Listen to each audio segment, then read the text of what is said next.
एक कॉलेज की लड़की और उसका प्रेमी। एक कॉलेज की लड़की और उसका प्रेमी पब्लिक बस में कॉलेज जा रहे थे। लड़की बहुत खूबसूरत थी और उस बस में उसके अलावा बाकी सब पैसेंजर्स पुरुष थे।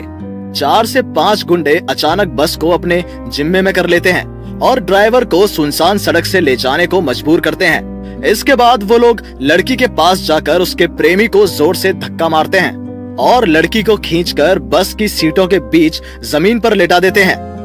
लड़की को बचाने के लिए उसका प्रेमी और बस के 40-50 लोग कोई भी आगे नहीं आता है, पर एक कम उम्र नौजवान लड़की को बचाने के लिए आगे आता है। इससे वो लोग गुस्सा होकर उस नौजवान को बहुत मारते पीटते हैं और अंत में उसके हाथ पैर और मुंह बांधकर एक कोने में डाल देते हैं। इसके बाद वो एक एक करके लड़की का बलात्कार करके वापस उसको कपड़े पहनाकर उसके प्रेमी के पास बैठा देते हैं। बस तब भी अपनी गति से ही चल रही थी। इतना कुछ होने के बावजूद सब अपनी सीट पर बैठे हुए थे। कोई भी अपनी जगह से नहीं हिला और विद्रोह भी नहीं किया। ये सब चुपचाप देखने के बाद लड़की ड्राइवर के पास बैठे एक गुंडे की गोद में जाकर बैठ जाती है। कुछ देर बाद वो बलात्कारी गुंडों से निवेदन करती है कि उस नौजवान की रस्सी को खोलकर उसे बस से उतार दे।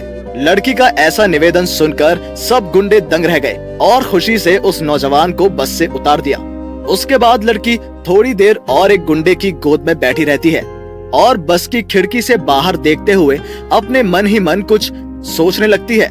लड़की का प्रेमी, बस यात्री और सभी गुंडे उसकी तरफ देखने लगे और बलात्कारी गुंडे तो बहुत खुश हुए कि अंत में लड़की उनके कब्जे में खुद से ही आ गई।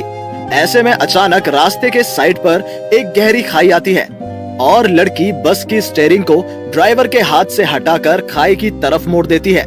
लड़की, उसका प्रेमी और बाकी सभी लोग या तो घटना स्थल में नहीं तो हॉस्पिटल ले जाने के वक्त मर जाते हैं।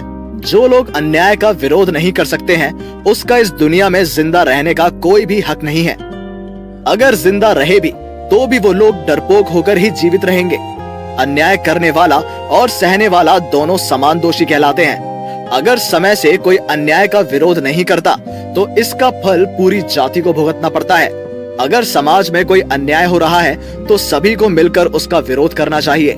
लेकिन हमारे समाज में कई लोग अब भी अन्याय का विरोध करने में हिचकिचाते हैं। वो अपनी आंखों के सामने होने वाले हजारों अन्याय से बचते हैं। उन्हें लगता है कि अन्याय का विरोध परेशानी में शामिल जैसा है। इसमें लोग जाने अनजाने पूरे देश के लिए ज्यादा खतरा लेकर आते हैं।